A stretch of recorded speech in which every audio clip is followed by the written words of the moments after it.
You, Jason, have been behind the wheel for several hours now, and fatigue is starting to take its toll. My mother-in-law Elizabeth is sitting next to me in the passenger seat, dozing off. We decided to visit her sister, who lives in a neighboring state, and I volunteered to give Elizabeth a ride so she wouldn't have to travel alone. The road winds through picturesque mountains and forests, but I'm too focused on driving to enjoy the scenery. Suddenly there's a strange sound, and the car starts to swerve.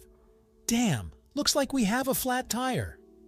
Jason, what happened? Elizabeth asks, alarmed, waking up from the jolt.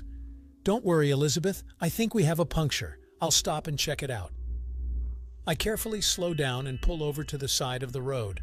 We find ourselves in the middle of nowhere, not a soul around. I examine the tire's VDJ. Yep, the right rear is flat. We have a spare, but as luck would have it, the jack is nowhere to be found. I try to get a cell signal, but to no avail. So we're stuck? Elizabeth asks gloomily, getting out of the car. Looks like it. No signal, can't change the tire. I'll try to flag down a ride. Maybe someone can take us to the nearest service station. After half an hour of unsuccessful attempts to stop the rare passing cars, I plop back into the driver's seat, frustrated. Elizabeth sighs wearily. Well, I guess we'll have to wait until someone decides to help us. Yeah, I really don't feel like changing our evening plans. Okay, let's kill some time, Diosh. The sun is gradually setting, and Elizabeth and I are still sitting in the stranded car in the middle of the Colorado mountains. No help is in sight. All topics for small talk have been exhausted, and an awkward silence hangs in the air. Tell me, Jason, how are you and Katie doing?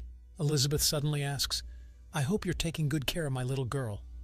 Of course, Elizabeth, we get along great, I reply with a smile, a little surprised by the question. We're in perfect harmony. Oh, I'm glad. You know, Henry and I had our ups and downs in our married life, but now I can't even remember the last time we were truly close, DJ. Elizabeth becomes pensive, and I don't know what to say. Is she really complaining to me about her husband? My father-in-law? What a twist. I understand, relationships are complicated, I say after a pause. Katie and I argue over little things sometimes too, but we try to find compromises. And you're doing the right thing. Cherish what you have, Jason. It's not that I don't love Henry, but the spark between us faded long ago, DJ. I nod, not sure how to respond to such revelations. Meanwhile, Elizabeth continues. And to think that he used to drive me crazy, that mysterious smile of his, the mischievous squint, the strong embrace, VJ, youth. I feel awkward listening to this, as if I'm intruding on something intimate. But Elizabeth seems to just need to vent. Okay, I think I've gotten a bit too frank, she catches herself. Sorry for dumping all this on you, it's just that for some reason, it's easy to talk to you, Jason. Come on, Elizabeth, I'm always ready to chat and lend support. I smile, trying to diffuse the tension. Gradually, the tension dissipates, and we spend a long time talking about everything under the sun, sharing our innermost thoughts. Who would have thought that this unfortunate trip would turn into heart-to-heart conversations with my mother-in-law? It's completely dark now. The interior of the car is in semi-darkness. We're tired of talking and sit silently, each lost in our own thoughts. Suddenly, I notice that Elizabeth is looking at me in a strange way. There's something new in her gaze that I haven't seen before. VDJ sadness or VDJ clutch desire? Jason, can I ask you something? She says quietly. Sure, Elizabeth, go ahead, I reply, wondering what it is this time. Do you still think I'm beautiful? You know, for my age? The question catches me off guard. What is she getting at? Coughing in embarrassment, I stammer, well, yeah, why do you ask? You're a very attractive woman. Just wanted to make sure I can still appeal to men. Elizabeth smiles enigmatically. Thanks for the compliment. She scoots a little closer, and a wave of her delicate perfume washes over me. Damn, why did it suddenly get so hot? I try to distract myself, but I can't take my eyes off her deep cleavage. You know, I once thought you had a little crush on me, Elizabeth whispers, leaning close to my ear. Even before you and Katie got married, VJ Kous.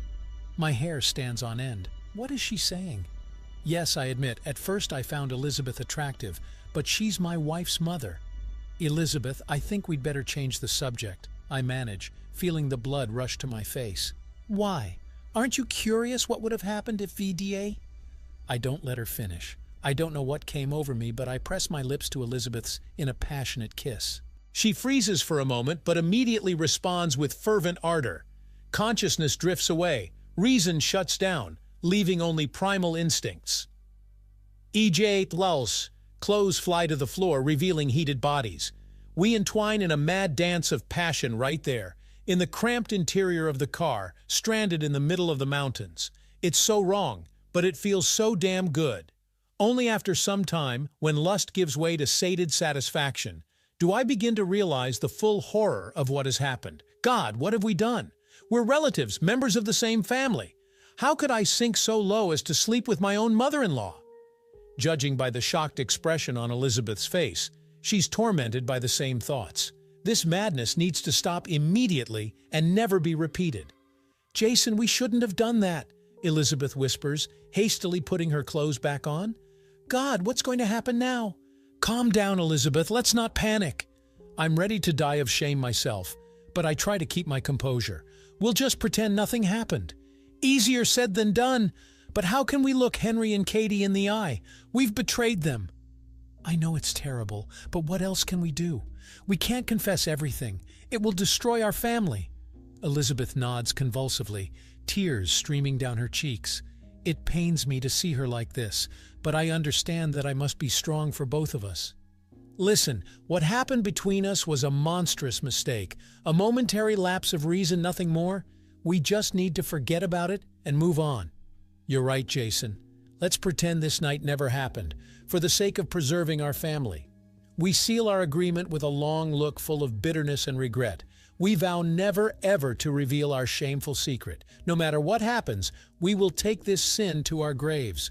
The next morning, we finally manage to flag down a passing pickup truck and make it to the nearest auto repair shop. The entire time the mechanics are fiddling with the wheel, Elizabeth and I barely speak and avoid looking at each other. When the car is finally fixed, we continue on our way. The atmosphere in the car is oppressive, but we both try to act as if everything is fine. From time to time, I catch Elizabeth's tense glances, but immediately look away. The parting with Katie is strained. She senses that something is wrong and keeps asking if anything happened on the road. Elizabeth and I cheerfully assure her that everything is fine, just some minor technical issues. It happens to everyone. Back home, I immerse myself in routine, trying to drown out the unbidden memories. Work, home, work again, VDJ.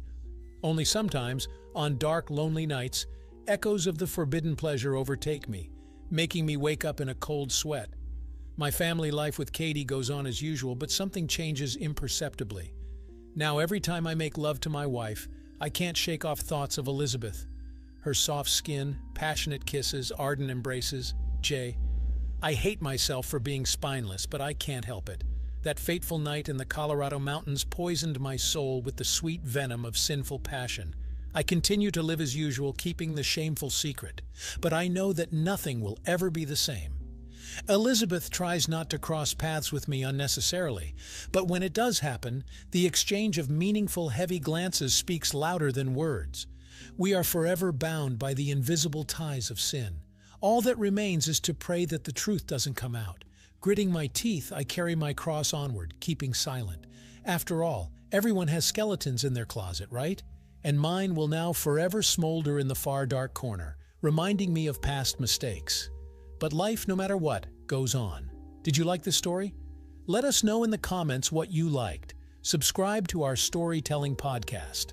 Also, don't forget to like and ring the bell so you don't miss more interesting stories. See you soon.